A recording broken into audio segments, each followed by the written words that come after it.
गीता में अर्जुन को स्वयं भगवान कह रहे हैं कि उस परमेश्वर की शरण में जा, उसके लिए उन संतों के पास जा जो तत्वदर्शी हो। इसी प्रकार हजरत मोहम्मद को उनका अल्लाह कह रहा है कि कोई और पूर्ण परमात्मा है, उसको पाने के लिए उन तत्वदर्शी संत की तलाश कर। वो प्रभु कौन है, ये जानने के लिए कृपया अवश्य सुनिए जगत गुरु तत्वदर्शी संत रामपाल जी महाराज के अमृत वचन। परमेश्वर ने आकर के हमें इस काल के जाल से जब पता लगा कि ये अब कुछ मेरे पर सेट हो गए हैं, ज्ञान कुछ इनको समझ में आ गया, फिर उनको समझाने लगे कि ये ब्रह्मा विष्णु महेश की पूजा ठीक नहीं है। तो उसके बाद फिर परमात्मा ने जो वो बच्चे जो वहाँ सुन कर गए थे, उन्होंने अपने घरों में जाकर जिक्र किया, रिश्तेदारियों में जिक्र किया, जिस कारण से वो विरोध बन गया। और कबीर परमात्मा के पीछे वो अज्ञानी ऋषि गुरुओं ने उस जनता को लगा दिया। फिर भी परमात्मा ने अपनी शक्ति से उनको बहुत सा सुख दिया, जिस कारण से 64 लाख शिष्य कबीर जी के उस समय शिष्य हुए थे जब परमात्मा 1398 में प्रकट हुए थे पहली बार। यानी कलयुग में उन्होंने एक लीला की थी, जो एक मनुष्य जीवन, पूरा मनुष्य जीवन एक मनुष्य की तरह, जनसाधारण की तरह जीने का परमात्मा एक प्रत्येक युग में ऐसा क्रिया करते हैं। उसके आधार से उन्होंने सन 1398 में शिशु रूप धारण किया। लहर तारा तालाब बनारस में, काशी में, भारतवर्ष में, उस कमल के लहर तारा तालाब में कमल के फूल पर आकर के एक बालक रूप धारण किया। और वहाँ से फिर उनको नीरू नीमा नाम के एक जुलाहा उठा ले गए और वहाँ धीरे धीरे बड़े हुए। तो अपनी इस जिस उद्देश्य के लिए वो आते हैं प्रत्येक युग में, उसको स्टार्ट किया। और परमात्मा जो है यही यथार्थ ज्ञान दिया करते थे जो आज दास आपको बता रहा है।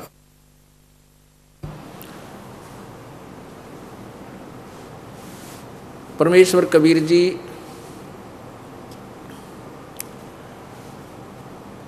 प्रत्येक युग में आते हैं और अपना यथार्थ ज्ञान बताते हैं।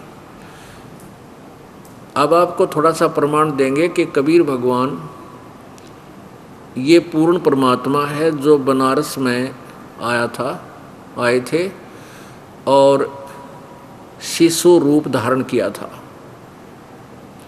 और जब वो शिशु रूप धारण करके आते हैं तो उसमें उनकी परवरिश कंवारी गायों से होती है, परवरिश की लीला। यानी वो और कोई दूध नहीं पीते, ना किसी अन्य माता का, क्योंकि माता तो उनकी होती नहीं। तो क्या होती है कि दूसरी बहन किसी के बच्चा पैदा हुआ हो तो वो दूसरे बच्चे को दूध पिला देती है जिसकी माँ के सतन में दूध ना हो। लेकिन वो भी नहीं पिया मालिक ने, ना ही किसी अन्य पशु पक्षी का दूध पिया। तो उसमें उन परमात्मा ने उनको जो है प्रेरणा दी थी, नीरू नीमा को एक कुंवारी गाय लाए थे। अब तो जो उद्देश्य आज के सत्संग का है वो कुछ और है, और इस उद्देश्य से हम ये शॉर्ट में बता रहा था। तो कुंवारी गाय का दूध परमात्मा ने पान किया। उसके बाद वो जब तक वो दूध पान करते थे तो कुंवारी गाय ही उनका दूध की व्यवस्था कुंवारी गाय से होती थी। वो परमात्मा की रजा से गाय दूध देती थी। एक तो ये प्रमाण आपको दिखाएंगे वेद में, और दूसरा ये वेद बताते हैं कि परमात्मा की लीला भी यही है कि वो परमेश्वर जब आते हैं अपना तत्व ज्ञान लोकोक्तियों के माध्यम से, कविताओं से, यानी कविताओं के माध्यम से उच्चारण करके अपने आप बोलता रहता है, जिस कारण से उनको एक प्रसिद्ध कवि की उपाधि प्राप्त होती है। उसको ना समझ के, भगवान ना समझकर उनको कवि कहने लग जाते हैं, लेकिन वो होता है परमात्मा। अपने आत्माओं, अब जैसे वैसे कथा कबीर जी के बारे में, क्योंकि ये जो उद्देश्य है हमारा यहाँ आज के सत्संग का, कबीर परमेश्वर की महिमा बताएं आपको। वैसे तो प्रत्येक सत्संग का उद्देश्य ये होता है कि भगवान की महिमा से आपको परिचित कराया जाए, लेकिन ये आज जो ये प्रगट दिवस के रूप में आज का जो समागम कल से प्रारंभ हुआ है, तो ये प्रगट दिवस के रूप के उपलक्ष्य में किया जा रहा है। प्रत्येक वर्ष में ज्येष्ठ मास की पूर्णमासी को ये सत्संग किया जाता है, और इसका उद्देश्य होता है कि इस दिन परमात्मा कबीर जी सतलोक से चलकर आए थे, शिशु रूप धारण किया था, और बड़े होकर के उन्होंने इस तत्व ज्ञान का डंडोरा पीटा था।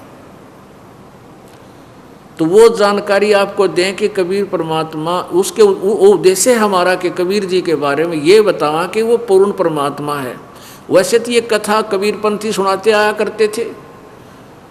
जो कबीर पंथी हैं वो भी कबीर जी की लीला कबीर सागर से पढ़कर बताते रहे हैं समाज को, लेकिन ठीक है उनके साथ थोड़े बहुत लोग जुड़ अवश्य गए हैं, लेकिन वो स्थिर नहीं है, उनको कोई सुख नहीं हो रहा, क्योंकि परमात्मा की महिमा सुनाने का लाभ कुछ और होता है, और सुनाने वाला अधिकारी होना चाहिए, उसका असर होता है। अब जैसे ये लाखों की संख्या में प्राणी इन संतों के साथ जुड़े हुए, ये क्यों जुड़ गए? ये ऐसे जुड़ गए कि इन्होंने कबीर जी के दोहे, कबीर जी के शब्द वो सुनाए सत्संग में, और उन्हीं से फिर आगे व्याख्या, जैसी वो उलट सुलट की वो अलग बात है, लेकिन उस कबीर जी की वाणी में इतनी अट्रैक्शन है कि आत्मा उनके साथ चिपकती चली गई, क्योंकि वो सुना तो देते हैं। जैसे ये चेतावनी के शब्द हैं, भाई बदले रे भगवान तेरा काम आवेगा, राम नाम रटते रहो जब तक घट में प्राण, कदे तो दीन दयाल के भनक पड़ेगी कान। यानी इस तरह की जो कथा सुनाते हैं, भाई जो भक्ति नहीं करते उनको ये दुख होता है, जो भक्ति करते हैं उनको ये सुख होता है, ये कबीर जी की वाणी में है। तो इसको सुनकर आत्मा उनके पीछे लगी, लेकिन उनसे लाभ कुछ नहीं हो सकता। क्यों नहीं हो सकता? क्योंकि उनकी शब्द में शक्ति को ना। अब प्रत्येक बच्चे को माता पिता ज्ञान देते हैं, बेटा ऐसा नहीं करना, बेटी ऐसे नहीं करना, ये बुरा काम है, इसको ऐसे करना, ऐसे करना चाहिए, लेकिन उनका कोई असर नहीं होता माता पिता के उसका। अब प्रत्येक समाज में प्रत्येक बुजुर्ग अपने बच्चों को, माता है या पिता, दादा है या दादी जी, वो शिक्षा अच्छी देते हैं, और फिर भी समाज गिर गया। सतर कितना संत जन से भी सत्संग कर रहे हैं, और संतों की कोई कमी नहीं है। वर्तमान में तो विशेष बोलबाला संतों का, और श्रद्धालुओं की कोई कमी नहीं, और समाज गिरता जा रहा है, किसी का कोई असर नहीं, किसी प्रकार की कोई मर्यादा नहीं रही। इसका कारण ये रहा कि उन संतों की शब्द में शक्ति को नहीं, और उनसे उनके असर नहीं हो सकता उन बच्चों के। वो तो श्रद्धालु हैं, परमात्मा के प्यारे हैं, परमात्मा के इच्छुक हैं, चले जाते हैं, थोड़ी बहुत देर सत्संग अच्छा लगता है, सुन भी लेते हैं, लेकिन बाहर आकर के उनके वही कर्म प्रारंभ हो जाते हैं, क्योंकि न तो उनके कोई कर्म प्रारब्ध के कर्म संस्कार समाप्त होते जिस कारण से उनको सुख हो, ताकि वो बुराइयों से बच सकें। पुण्यात्माओं, आप जब इस मार्ग से जुड़ जाओगे और सच्चे दिल से आप मोक्ष चाहोगे, आप किसी का बुरा नहीं कर सकते। बुरा करोगे तो आपका डबल होगा, क्योंकि परमात्मा कबीर जी नहीं करेंगे, क्योंकि परमेश्वर ने आपके पाप कर्मों को रोक दिया जो आपको दुखी करेंगे, और वो अभी आपके पाप नाश नहीं करेंगे, क्योंकि वो देखते हैं कि ये कितना चलेगा हमारे साथ, ये काल के पाड़े में फिर ना चला जा। तो उससे क्या करेंगे, वो आपके पाप कर्मों को रोक देते हैं, और आपको राहत मिलनी प्रारंभ हो जाती है।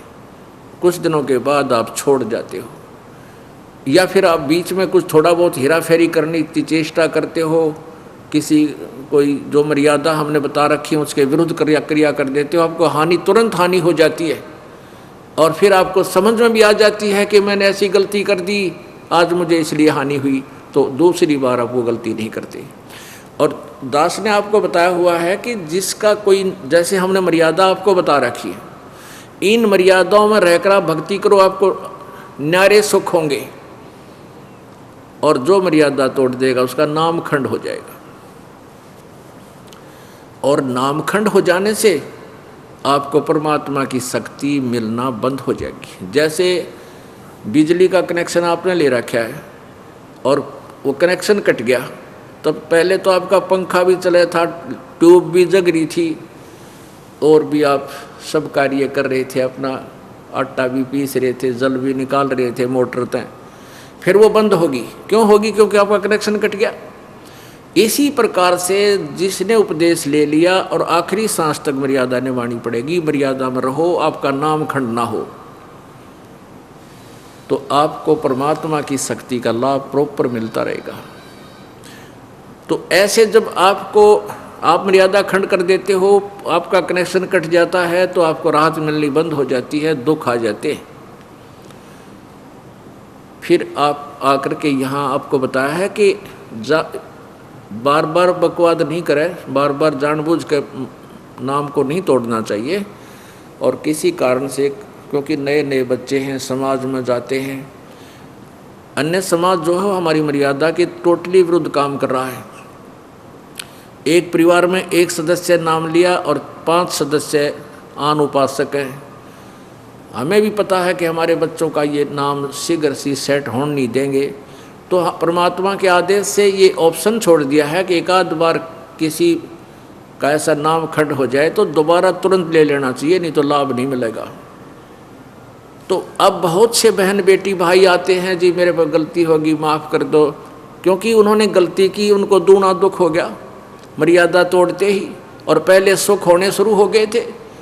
कान पकड़ते हैं जी, आगे से कोई कहता जी बीड़ी पी ली मैंने एक दिन और मुझे ऐसी हानि होगी, आगे नहीं पीऊँगा, दोनों कान पकड़ता हूँ। अच्छा भाई, आगे गलती ना करना, नाम दोबारा दे देते हैं। फिर बार बार करेगा तो फिर मालिक नहीं सुनेगा तेरी बिल्कुल भी।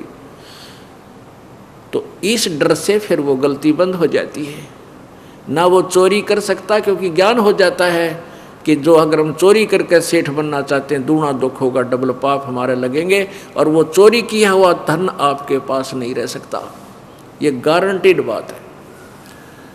और वो पाप आपके साथ रह जाएंगे जो चोरी करने से बने। एक भक्त का इकलौता पुत्र था और उसके दोनों गुर्दे फेल हो गए। उसने बताया कि मेरा इकलौता पुत्र था और दोनों गुर्दे फेल हो गए। उसके ट्रीटमेंट में मैंने लगभग 3 लाख रुपये, 3.5 लाख रुपये लगाए, यानी 10-15 साल पहले की बात है। वो कैसे लगे? पहले तो झाड़े झपटियाँ वाले के चक्कर में फंस गया, फिर लोकल डॉक्टरों के चक्कर में फंसा रहा, फिर पीजीआई दिखा रोहतक में, बहुत देर हो चुकी थी, कहने लगे दोनों गुर्दे कंडम हो गए और ऑल इंडिया इंस्टीट्यूट दिल्ली ले जाओ। वहाँ ले गए तो उन्होंने बताया भी अपना किसी रिश्तेदार का कोई गुर्दा दान कराओ।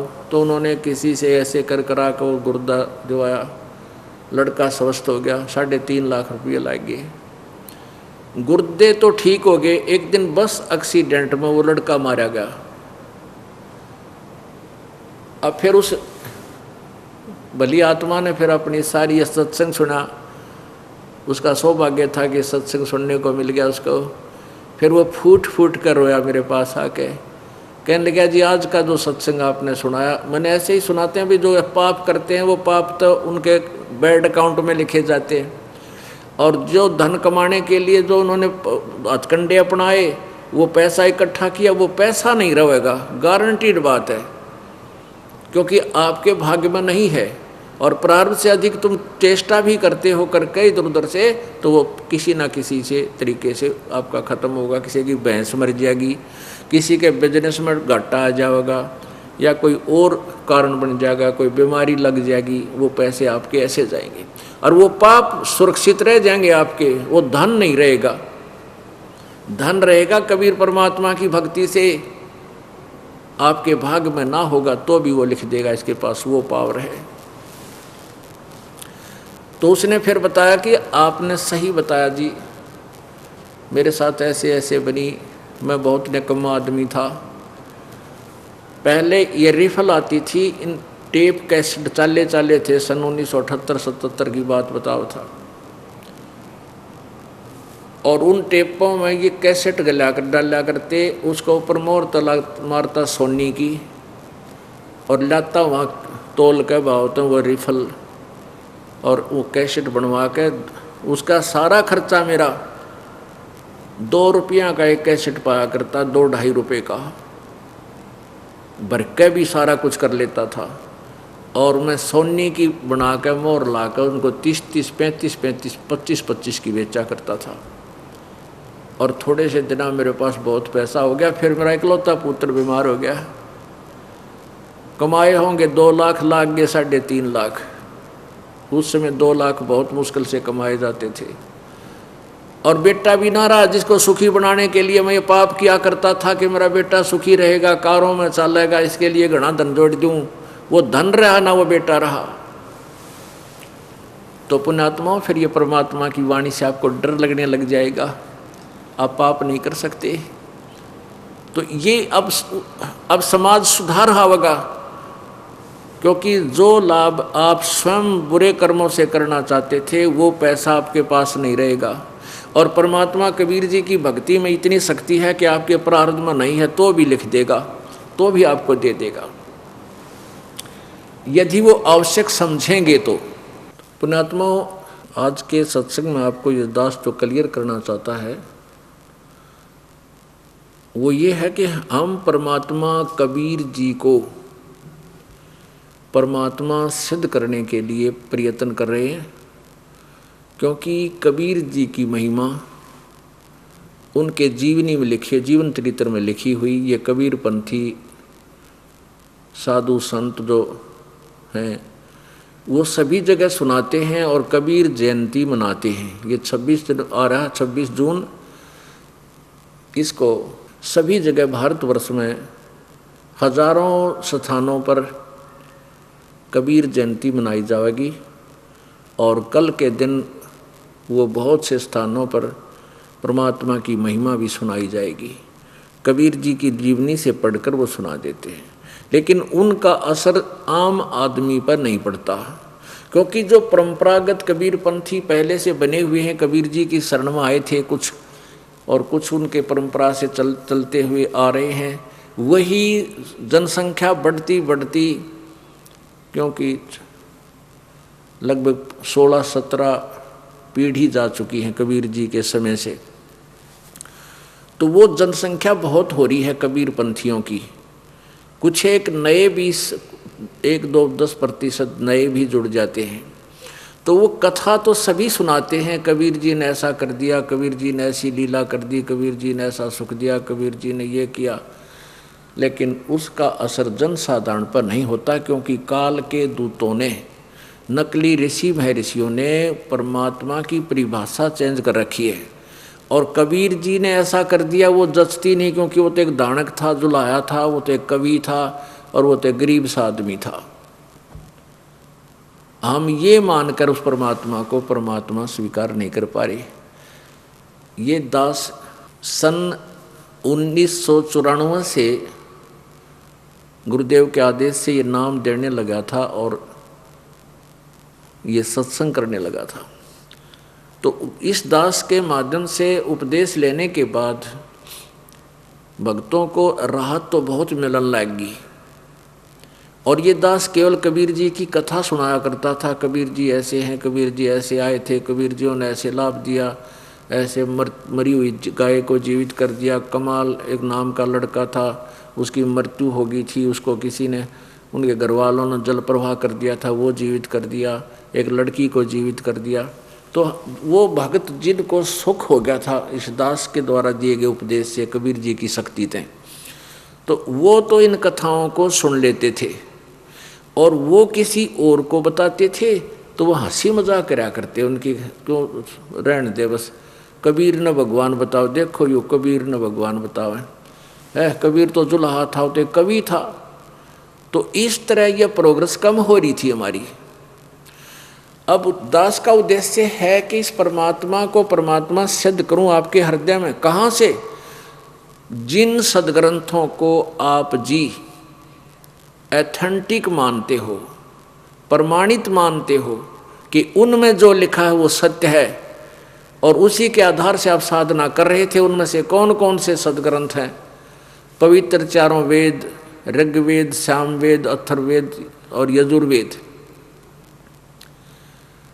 और पवित्र श्रीमद् भगवत गीता, और पवित्र 18 पुराण, पवित्र कुरान शरीफ, पवित्र बाइबल, पवित्र गुरु ग्रंथ साहिब, ये हमारे मान्य सदग्रंथ हैं। और इनमें जो लिखा हुआ फिर हमने मान्य भी होना चाहिए और होगा। अनाड़ियों की तो बात है अलग, जो स्वार्थी हैं या मूढ़ हैं और वो सदग्रंथों में लिखी बातों को, ज्ञान को भी नहीं मानते हैं, तो वो तो पड़ो बाढ़ में।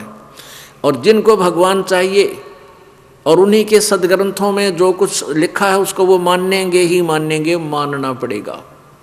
तो दास ने प्रार्थना की प्रभु से कि हे प्रभु, ये तो स्लो स्पीड है और आप जी के चंद भक्त बनते हैं जिनको सुख, क्योंकि एक जैसे हम आपको परमात्मा सुख तो खूब दे सकते हैं और आपके घर में लाभ भी शुरू हो जाते हैं, आपको धन भी मिलना शुरू हो जाएगा। यदि आपको ज्ञान नहीं होगा तो आपको मान लीजिए 10 सुख हो गए और एक मालिक ने नहीं दिया जो आप डिमांड कर रहे हो, क्योंकि जीव की डिमांड बालक जैसी होती है। कैसे होती है? जैसे बच्चा बालक अबोध क्या करता है, अग्नि चूल्हे की तरफ चल लेता है। वह आग जो जल रही होती है और या दीपक कहीं रखा हो, दीपक जल रहा हो, बच्चा तो उसकी तरफ चल लेता है उसको पकड़ने के लिए। और माता पिता या भाई बहन जो बड़े हैं वो उसको तुरंत उठा लेते हैं कि कहीं दीपक को पकड़ ना ले, या तो दीपक को ऊंचे पर रख देते हैं या उस बच्चे को उठा लेते हैं। तो फिर वो रोना प्रारंभ कर देता है उसी वस्तु की प्राप्ति के लिए, लेकिन वो वस्तु उसको वो बच्चे माता पिता नहीं दे सकते क्योंकि उसके लिए हानिकारक है। तो अब ये ज्ञान से आपको ये पता लगेगा कि जो वस्तु हम डिमांड कर रहे हैं और परमात्मा नहीं दे रहा है, वो नहीं देगा, क्योंकि आपको आगे चल के ये हानि कर सकती है, आपके लिए अहित हो सकता है। और आप उसको मान रहे हो अच्छी वस्तु, तो वो परमात्मा कभी नहीं देगा, चाहे आप इस मार्ग पर रही हो चाहे ना रही हो। तो कहने का भाव यह कि जब तक ज्ञान नहीं था सदग्रंथों और वेदों और गीता जी में, पुराणों में, ग्रंथों में, बाइबल में, कुरान में और ग्रंथ साहिब, गुरु ग्रंथ साहिब में, इनमें हमें प्रमाण नहीं मिले थे, तो दास के पास और कोई विकल्प नहीं था, केवल कथा सुनाया करता। कबीर जी की महिमा सुनाता था और लाभ भी होते थे। और क्या होता था, जिसको 4 लाभ हो गए और 5वां किसी कारण से नहीं हुआ या उस मर्यादा भंग कर दी, इस कारण से भी नहीं होता है लाभ, तो हम दूसरी बार वहाँ जाते थे तो पता लगता था वो तो नाम छोड़ गए। क्यों छोड़ गए?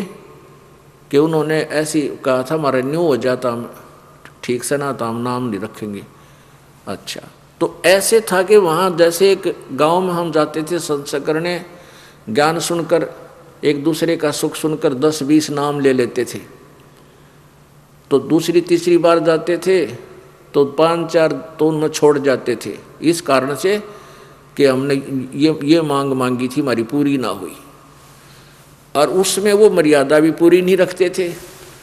तो ये समस्या रही हमारे साथ, यानी हमारा 20% रिजल्ट दास को मिला। जब तक, कब तक? जब तक ये प्रमाण मालिक ने इस दास के सामने नहीं रखे थे, वेदों और गीता और पुराण और कुरानों के, कुरान और पुराणों के।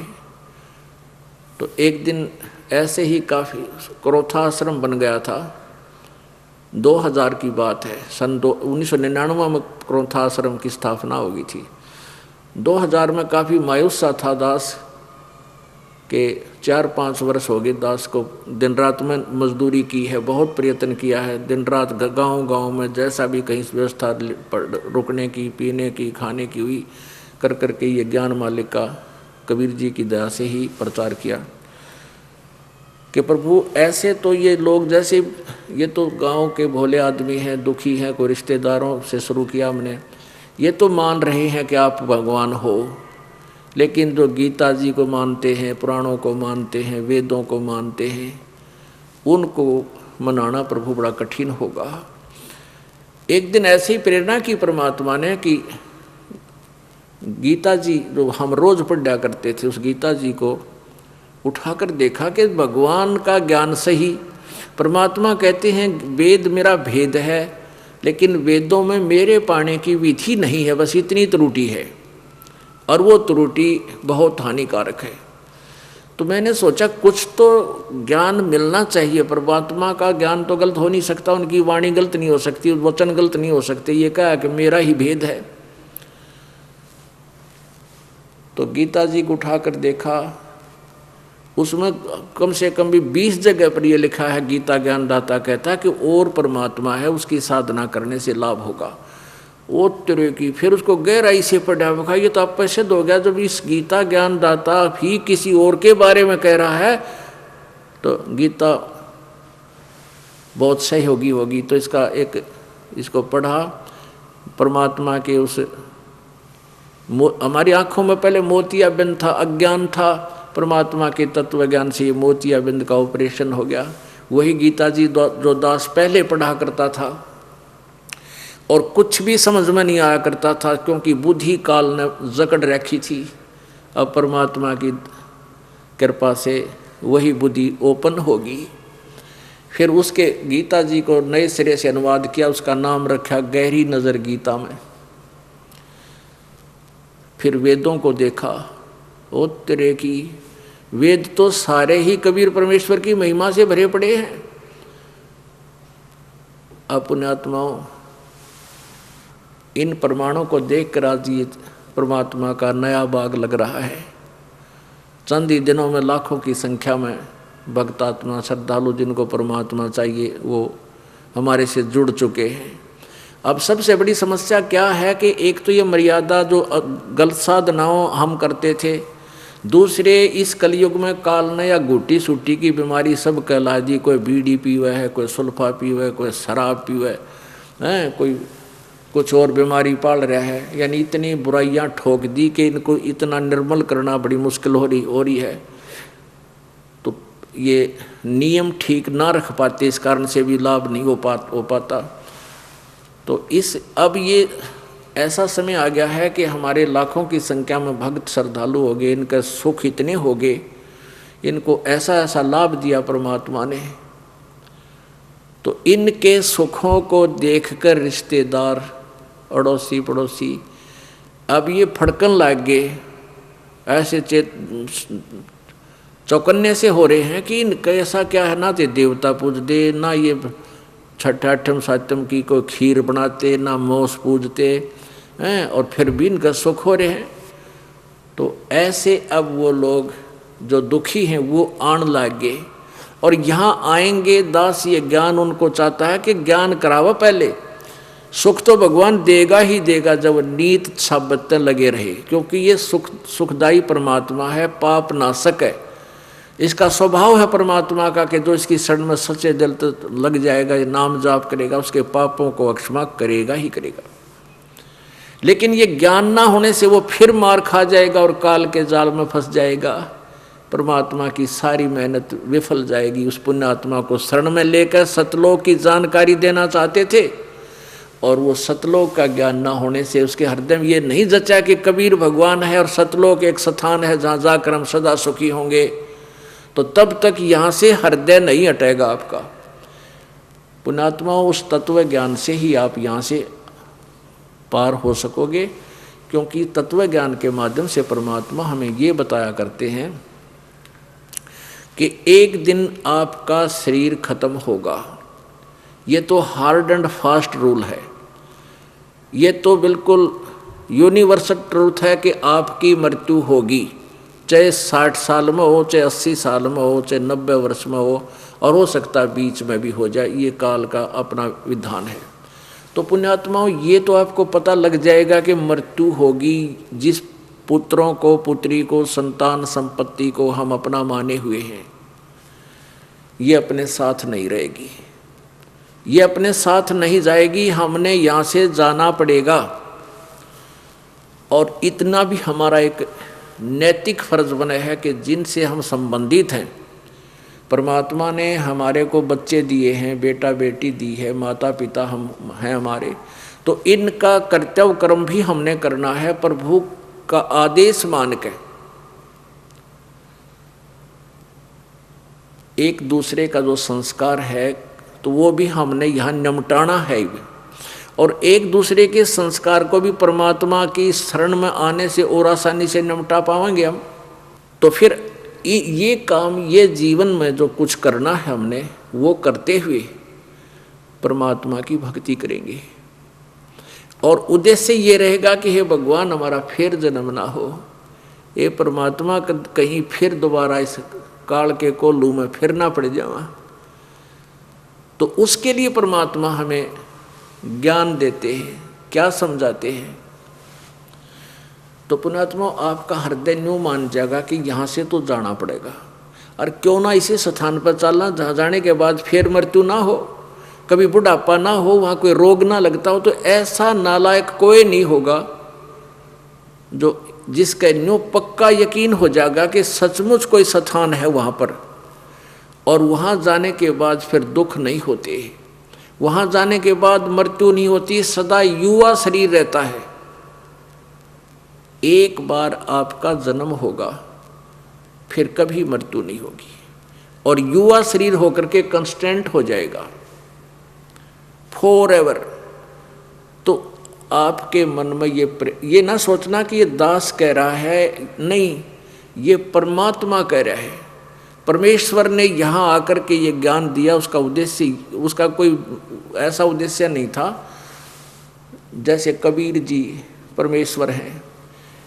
हम ये सोचा कि कोई लालची लोभी था, कोई स्वार्थवश, कोई अपना रोजी रोटी के लिए झूठ झाट बोल कर अपना गुजारा कर रहा था, वह भी बात नहीं थी।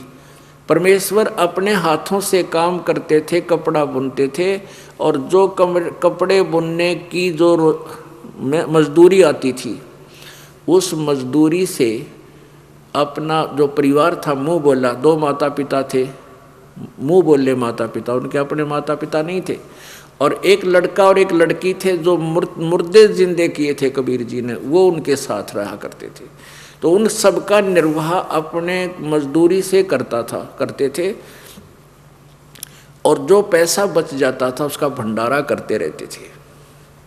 वो उदाहरण देना आए थे हमारे को कि परमात्मा पाने के लिए तुम ये सोचते हो कि घना धनी घना दान करता है वही पार होगा, या उच्च जाति का ही पार होगा, या ऋषि महर्षि जो जंगल में जाकर डले ढो रहे हैं साधना करते वही पार होंगे। नहीं, जैसे परमात्मा ने एक रिहर्सल करके दिखाया, एक पूरा रोल किया कि मेरे से निर्धन शायद ही कोई होगा। और फिर जुलाहा जाति यानी शूद्र वर्ण में, और परमात्मा कहते थे भाई मैं जो भक्ति कर रहा हूँ और आपको बता रहा हूँ, इससे मैं भी पार होऊंगा और तुम भी हो सकते हो। और ऐसा ही करके वह लीला की थी दाता ने। मगर स्थान है गोरखपुर शहर के पास 25 किलोमीटर की दूरी पर मगर नगर है। वहाँ सैकड़ों हजारों व्यक्तियों के सामने, दो नरेशों के सामने, बिजली खां पठान,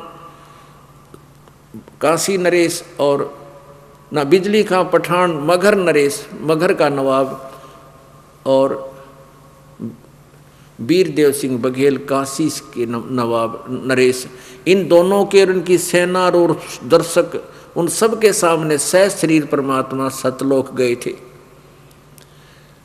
उन्होंने एक कपड़ा बिछाया था नीचे, एक ऊपर ओढ़ा था, तो उनका शरीर नहीं पाया था। तो परमात्मा ने ये बताया कि परमात्मा के पाने के लिए जैसी क्रिया मैंने की तुम भी ऐसे करते रहना। तो ये भी उद्देश्य नहीं कह सकते कि उसने आकर के झूठ झाट बोल दी होगी कि ऊपर सतलोक है, शायद लोग मेरे पीछे लाग जाएं, इसलिए। तो किसी लालच भी नहीं था मालिक को। तो और फिर उसके बाद उन जिन्होंने परमात्मा को देखा, सतलोक को देखा, उन महापुरुषों ने आकर के फिर वापस फिर यही बताया कि वहाँ वो सुखदायी स्थान है, हम देख कर आए हैं। उनमें कौन कौन है?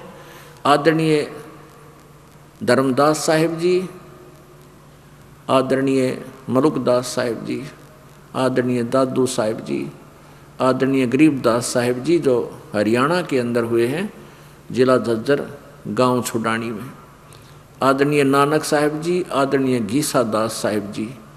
इन महापुरुषों को परमात्मा लेकर स्वयं आकर के यहाँ से पृथ्वी से सतलोक लेकर गए और उनको वापस यहाँ पर छोड़ा।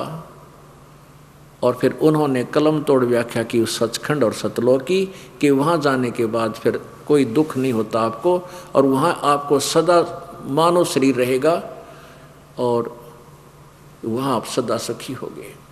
अब दास का उद्देश्य है कि परमात्मा की महिमा की कुछ कथा भी आपको सुनाएगा और साथ में इन सदग्रंथों से भी परिचित कराएगा, जिससे आपके मन में, आपकी आत्मा में ये स्वीकार्य हो जा कि कबीर इज गॉड, वे कबीर परमात्मा है। और जो उन्होंने कहा है वो वेद और गीता और सब समर्थन कर रहे हैं, उनमें भी ऐसा ही लिखा है। तो वो पूर्ण परमात्मा थे जिन्होंने अपनी जानकारी आप ही आकर दी। पहले परमात्मा आकर के हमें यहाँ से दिल हटाते हैं कि आप जी जो साधना कर रहे हो, इन साधनाओं के करने से आपकी जन्म और मृत्यु का रोग समाप्त नहीं हो सकता। तो कैसा ज्ञान देते थे प्रभु? मन तू चल रे सुख के सागर, जहाँ शब्द सिंधु रत्नागर। मन तू चल रे सुख के सागर, जहाँ शब्द सिंधु रत्नागर। अब ये सुख के सागर को डिफाइन करेंगे थोड़ी सी। सुख का सागर किसे कहते हैं? कि जहाँ पर दुख नाम की चीज ना हो। सागर माने समुद्र।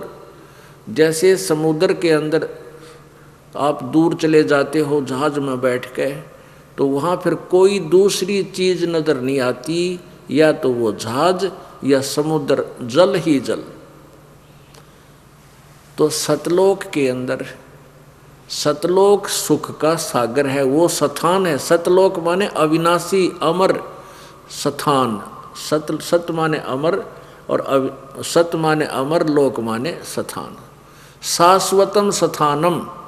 गीता जी अध्याय नंबर 18 के श्लोक नंबर 62 में कहा कि अर्जुन तू सर्वभाव से उस परमेश्वर की शरण में जा, उस तत्ब्रह्म की शरण में जा, जिसके बारे में 7वें अध्याय के 29वें श्लोक में कहा है कि तत्वदर्शी संत की, मैं जो तुझे बता रहा हूँ मेरे ज्ञान का आश्रय कर ले, कि तत्वदर्शी संत की खोज कर ले। उसके बाद तत्वदर्शी संत से ज्ञान सुनने के बाद और उस तत्व ब्रह्म को समझने के बाद कि वो तत्व ब्रह्म कौन है, और पूरा अध्यात्म ज्ञान को समझने के उपरांत और इस सभी कर्मों को समझने के उपरांत वो प्राणी जरा और मरण से ही छूटने का प्रयत्न करता है।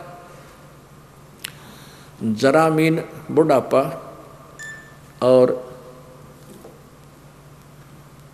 जरा मीन बुढ़ापा और मरण माने मृत्यु। बुढ़ापे और मृत्यु से छूटने का प्रयत्न करता है। अब सबसे बड़ा कैर इस जीवन में बुढ़ापा है। मान लिया किसी की टांग भी कट रही है, कोई अंधा भी है और युवा है, तो भी दुख महसूस नहीं करता, और वो अंधा भी और टांग भी कट रही, रात भी कट रहा, और बूढ़ा भी होगा जब देखिए क्या बनेगी इसके साथ में। तो बुढ़ापा सबसे बुरा कहर है इस जीव के ऊपर। और फिर मृत्यु उससे ही बूढ़ा, आज चाहे कोई 90 साल का हो गया, चाहे 80 वर्ष का है, उठ कर बैठाते भी दूसरे हैं, तो भी मरना नहीं चाहता प्राणी। क्यों नहीं चाहता? क्योंकि ये ऐसे लोग से आया है जहाँ इनकी मृत्यु नहीं होती थी।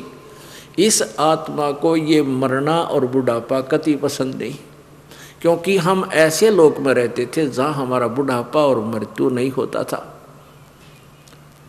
तो गीता जी अध्याय नंबर 18 के श्लोक नंबर 62 में कहा कि तू सर्वभाव से उस परमेश्वर की शरण में जा। सर्वभाव का मतलब है अनन्य मन से, अव्यभिचारिणी भक्ति से उस परमेश्वर की शरण में जा।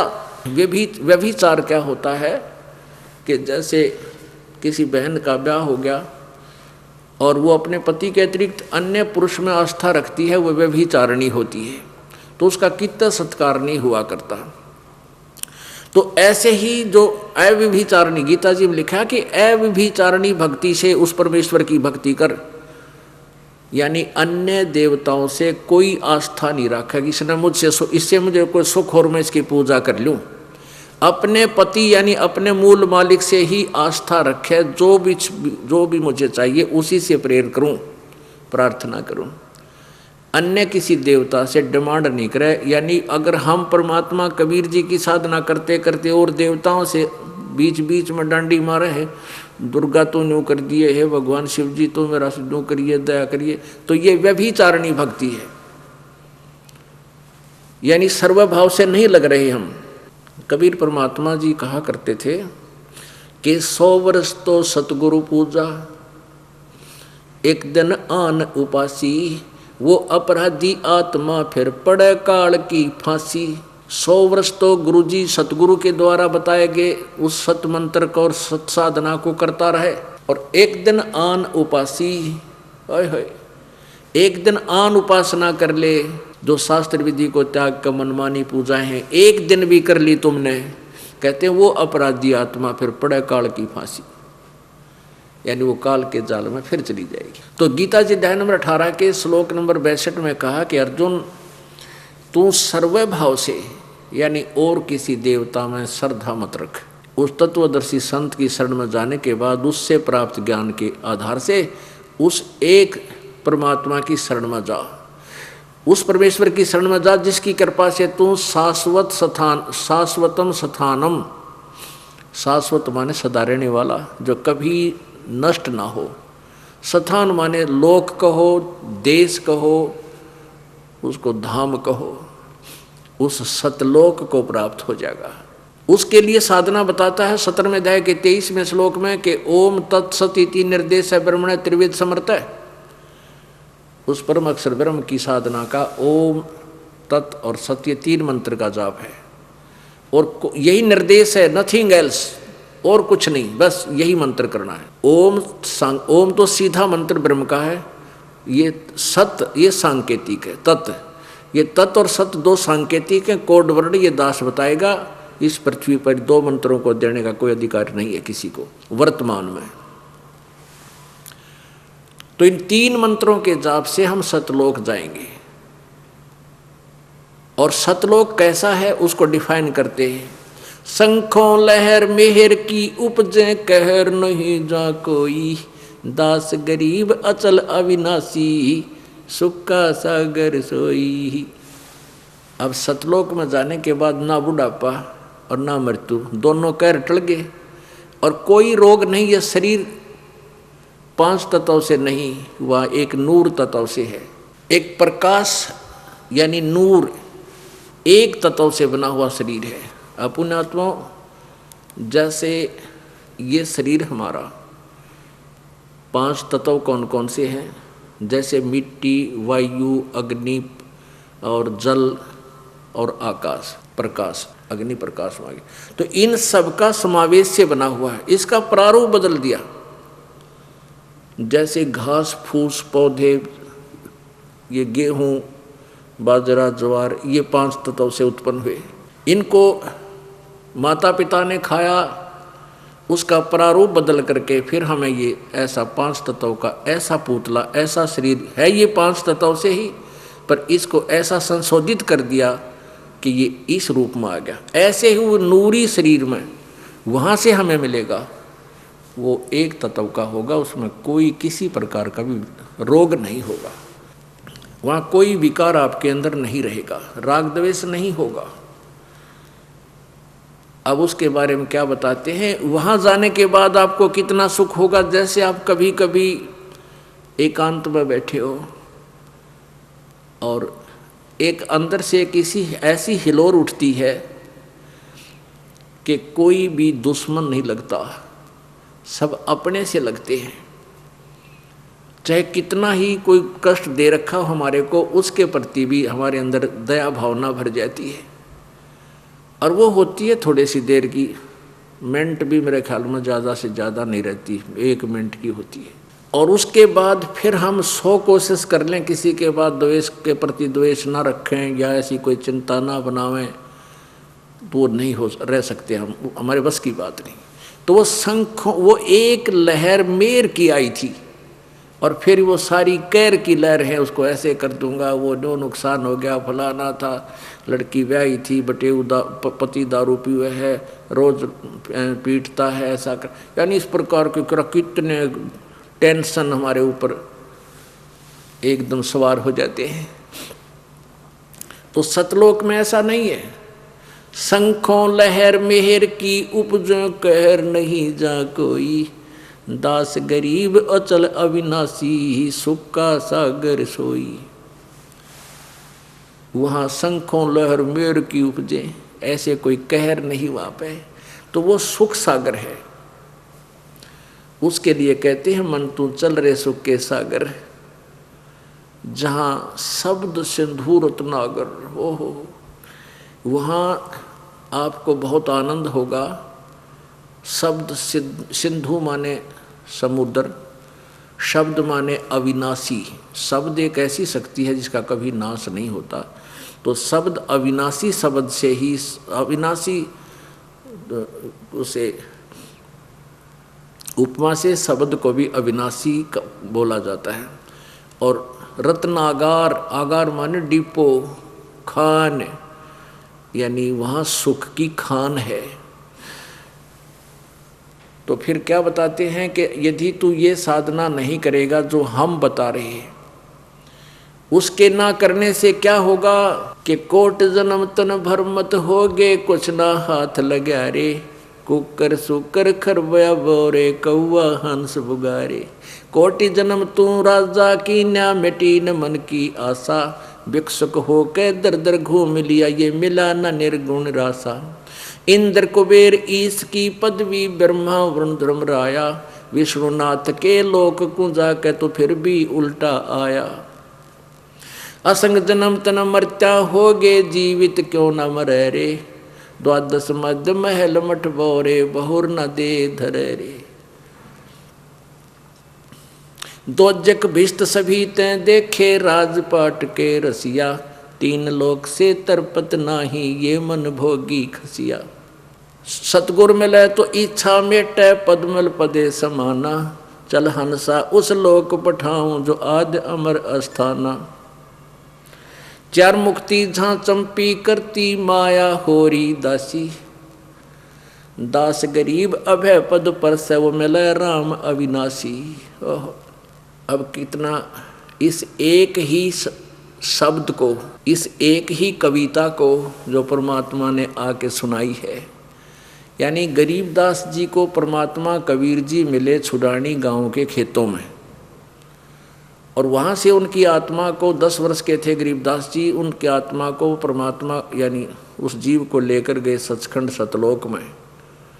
और फिर वहाँ ब्रह्मा विष्णु महेश के लोक दिखाए, धर्मराज का लोक दिखाया, स्वर्ग और नरक दिखाए, इंद्र का राज दिखाया, इंद्र से बात कराई। इंद्र की भी घिघी बन रही है कि मैं तो 72 चौकड़ी योग करने के बाद फिर गधे की योनि में जाऊंगा, और फिर भी त्यागने को तैयार नहीं है उस पोस्ट को, सतभक्ति करने को फिर भी तैयार नहीं, क्योंकि ये नकली सुख में इतना रंग चुका है। उसके बाद फिर परमात्मा ने उस प्यारी आत्मा को वापस शरीर में छोड़ दिया।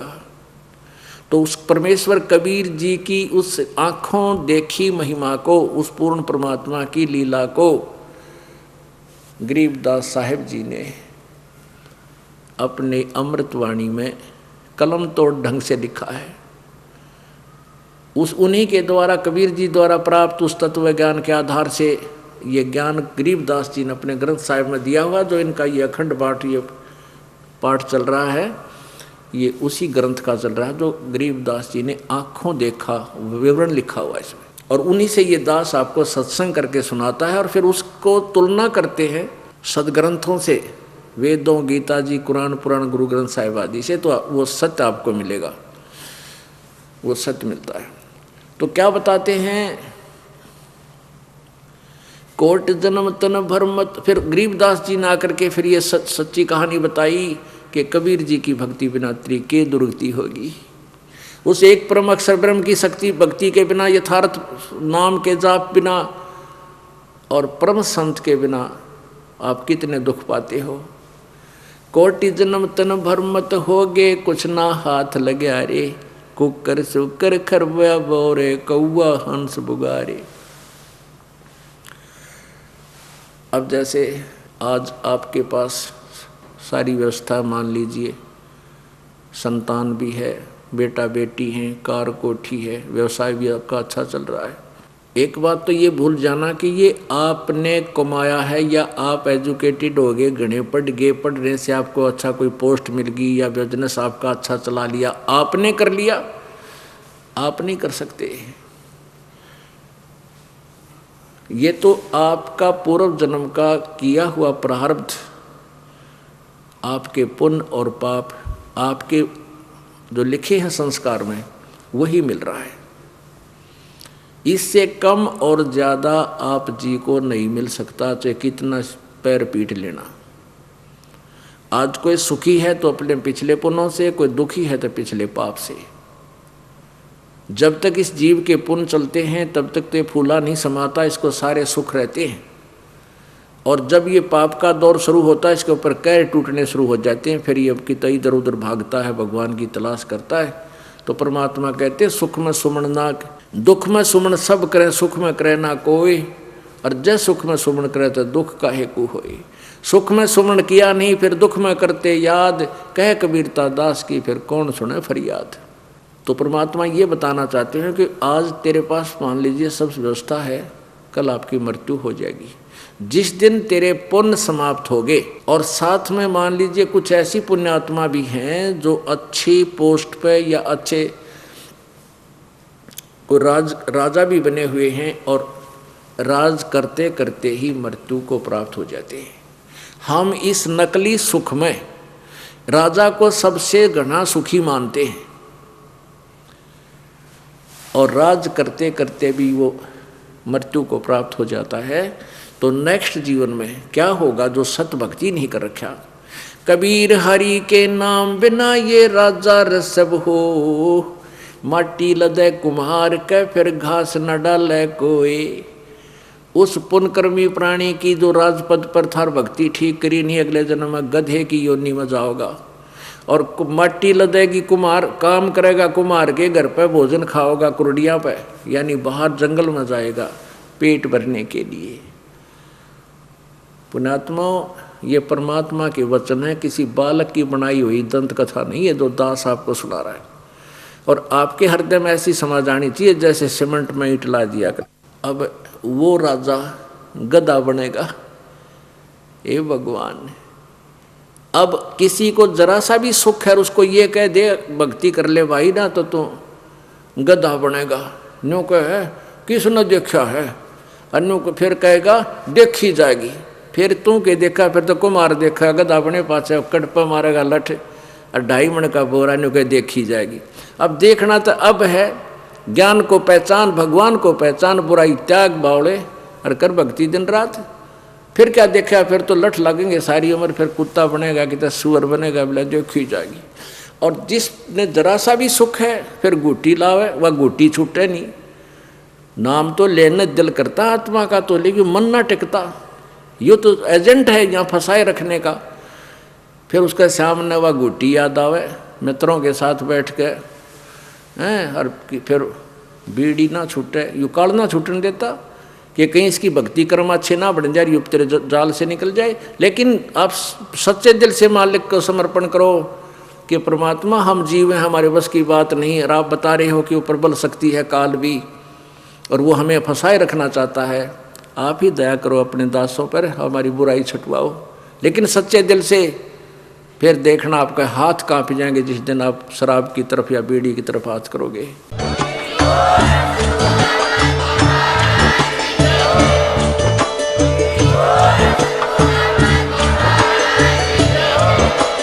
आप सुन रहे थे जगत गुरु तत्वदर्शी संत रामपाल जी महाराज जी के मंगल प्रवचन। अधिक जानकारी के लिए विजिट कीजिए हमारी वेबसाइट www.jagatgururampalji.org। संत रामपाल जी महाराज जी के शुभ आशीर्वाद से पूरे विश्व भर में 500 से भी ज्यादा नाम दीक्षा केंद्र हैं, जिन पर संत रामपाल जी महाराज जी द्वारा ऑनलाइन निशुल्क नाम दीक्षा दी जा रही है। अपने नजदीकी नाम दीक्षा केंद्र का पता करने के लिए संपर्क करें 8222880541।